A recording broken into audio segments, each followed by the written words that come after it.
buenas, mis estimados hermanos de Iglesia Nazaret. Primero quisiera agradecerles la oportunidad que me permiten poder llegar hasta sus hogares a través de este medio que utiliza nuestra Iglesia Nazaret para poder comunicarnos como iglesia y como pueblo escogido de Dios. Gracias por permitirme precisamente compartir esta reflexión, porque hay que buscar respuestas en la palabra del Señor a lo que estamos viviendo en esta actualidad, porque realmente vivimos unos momentos bastante difíciles, ¿verdad? Con mucha ansiedad. Y esta ansiedad generalmente se da por la desconfianza, muchas veces, y la incredulidad, que torturan y distraen nuestra mente, y esto nos impide tener una comunión con Dios, y esto también en algunas personas genera mucho descontento, como sucedió en el pueblo de Israel, cuando perdieron la confianza en el Señor y que los sacó de Egipto. Hay ciertas características de la ansiedad, o sea, hay mucha preocupación y es natural que tengamos nosotros una preocupación por el futuro, pero también hay una preocupación por el pasado, remordimientos de errores que hemos cometido, de todavía que tenemos ciertos rencores, amarguras, odios que no hemos logrado superar en nuestra vida. Entonces, es importante que esto lo solucionemos porque nos está causando a cada uno de nosotros una serie de consecuencias físicas como dificultad para respirar, sudores excesivos, mareos, en fin, nerviosidad, en fin, una cantidad de situaciones físicas que nos pueden afectar mucho nuestra salud. Ahora, si buscamos en la palabra del Señor, tratemos de encontrar cuál es la respuesta. ¿Cómo podemos vivir como creyentes en tiempos de angustia y incertidumbre? Yo los invito a que busquemos en Primera de Pedro, en el capítulo 5, y vayamos analizando del versículo 6 hasta el versículo 11, para realmente buscar las respuestas en la palabra del Señor. En Primera de Pedro, capítulo 5, del versículo 6, nos habla que la forma en la cual nosotros podemos vencer en estos tiempos de angustia es precisamente, en primer lugar, reconociendo que todo lo que estamos padeciendo y que todo lo que está pasando en El Salvador y en el mundo es voluntad de Dios. Hasta nos pareciera un tanto difícil, pero así es. Las cosas, tanto las cosas buenas como las cosas que para nosotros las consideramos malas, pero para Dios no son malas, son parte del propósito de Dios. Pero Él nos enseña en Pedro cómo poder vencerlas. Y en el versículo 6 encontramos una palabra muy importante: humillaos. Dice: humillaos pues bajo la poderosa mano del Señor. Ahora, ¿para qué? Para que Él nos exalte cuando fuere el tiempo, dice la palabra. O sea, en ese sentido, el humillarse, si lo vemos, la palabra humillación es algo que no mucho nos agrada, ese término. Sin embargo, en Proverbios 3:34 encontramos que ciertamente Él dice: Dios escarnecerá a los escarnecedores y a los humildes, dice, dará gracia. Dará gracia. Y en Mateo encontramos también, Mateo 18, que así que cualquiera que se humille como este niño, decía nuestro Señor Jesucristo, ese es el mayor en el reino de los cielos. Por tanto, humillar no es una palabra que Dios le dé un sentido de dignificar a una persona, humillarlo. No, el sentido de la palabra humillación en la Biblia es morir a uno mismo. Es dejar de pensar que nosotros somos autosuficientes y morir para nosotros mismos y dejar que Dios sea el que conduzca y el que actúe en nosotros. Es someternos, confiar y depender solo en Dios, ya que Él es el que nos traerá consuelo y fortaleza aún en los peores sufrimientos. Por lo tanto, la confianza siempre es recompensa. En cualquier prueba, al final vamos a tener una recompensa del Señor. Ahora, ¿qué tenemos que hacer? Bueno, veamos el versículo 7. El versículo 7 nos enseña lo que tenemos que hacer, echando nuestras ansiedades ¿sobre quién? Sobre Él, sobre Dios. Ahora, es interesante porque aquí el apóstol Pedro utiliza un verbo de acción, echar. Denota una acción de lanzar y de echar algo fuera, despojarse de él.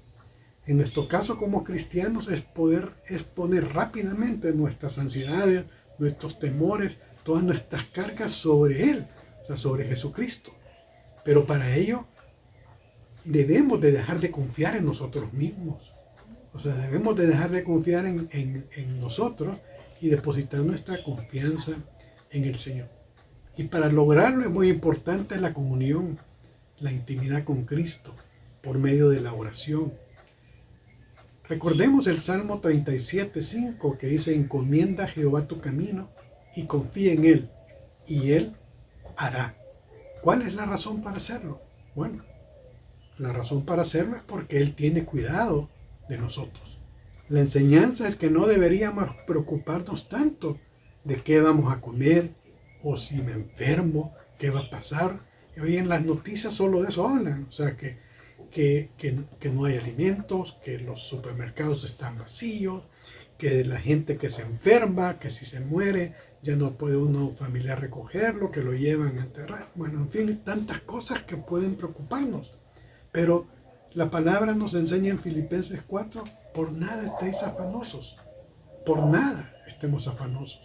Ahora, ¿por qué no vamos a estar afanosos? Porque debemos de poner nuestras peticiones delante de Dios con toda oración y ruego, dice la palabra. Ahora, pero para esto requiere una actitud del cristiano.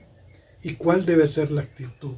¿Cuál debe ser nuestra actitud? ¿Cómo debemos de comportarnos nosotros como creyentes? Veamos el versículo 8. En el versículo 8 nos habla de dos aspectos fundamentales. Sed sobrios, dice, y velad.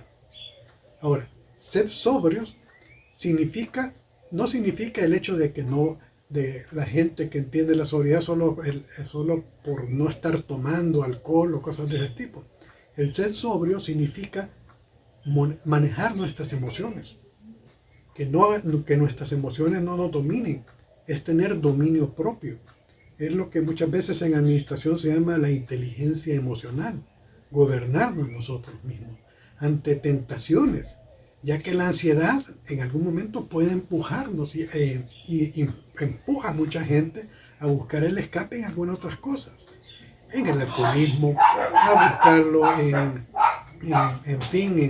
andar viendo programas o películas pecaminosas, a lo cual Satanás va a ser el que nos tiente, y él tiene el propósito de hacer mucho daño al cristiano. Entonces, también encontramos en 1 de Pedro 1:13 que nos dice que, por lo tanto, dice, nosotros debemos de ceñir nuestros lomos de vuestro entendimiento, dice. O sea, de nuestro entendimiento, sed sobrios y esperad. Sed sobrios y esperad. Nuevamente habla de nuestras emociones y que esperemos en el Señor. Pero también nos dice que debemos de velar, dice. Y el velar es estar atentos. Sencillamente, velar es estar alerta de algo que pueda representar un ataque a nuestra fe por medio del enemigo. Mateo 26 nos enseña cuando nos dice velad y orad para que no entréis en tentación, dice, porque el espíritu a la verdad está dispuesto, pero la carne, hermanos, es débil. Ahora, ¿cómo debemos de hacerlo? Bueno, la palabra nos enseña en el versículo 9, dice que resistir firmes en la fe. Ahora, debemos de resistir firmes en la fe. Esto es bien importante porque para fortalecer nuestra fe debemos considerar la palabra. Si nosotros en estos tiempos que tenemos para poder aprender de la palabra del Señor no lo utilizamos y lo utilizamos para otras cosas vanas, no estamos realmente utilizando la palabra de Dios para fortalecernos, para nuestro crecimiento espiritual, para salir victoriosos ante las anchas de Satanás.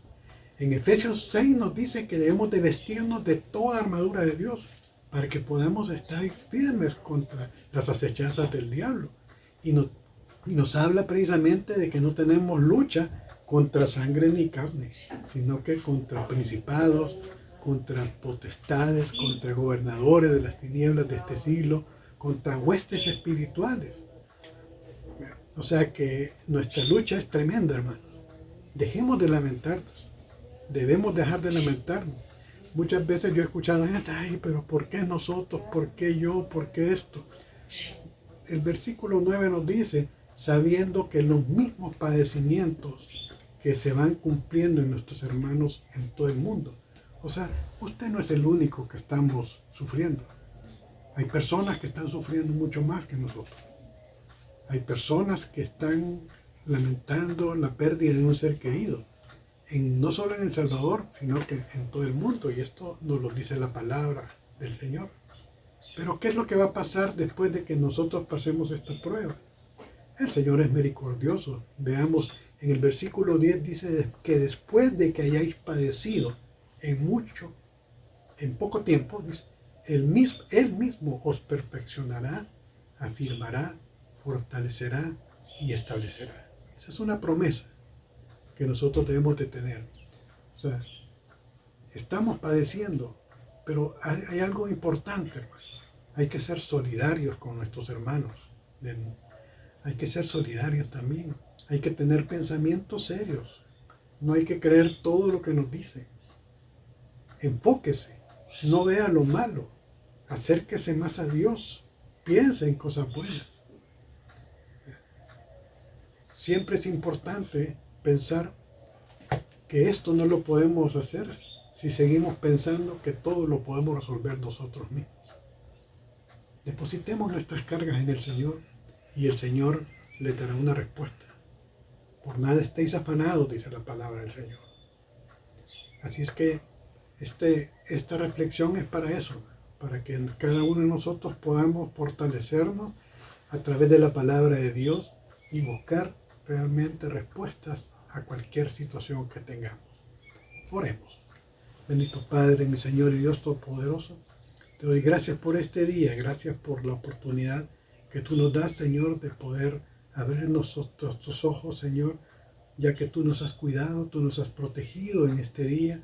Señor, bendícenos, Señor, que tu sangre maravillosa, Padre Celestial, cubra nuestro país, que tu sangre maravillosa, Señor, cubra nuestras casas y no permitas que esta enfermedad y este virus pueda afectarnos como iglesia, Señor. Fortalece tu iglesia, fortalece a nuestro liderazgo, a nuestros pastores, cuídalo, Señor. En el nombre de nuestro Señor Jesucristo lo pedimos. Amén y amén.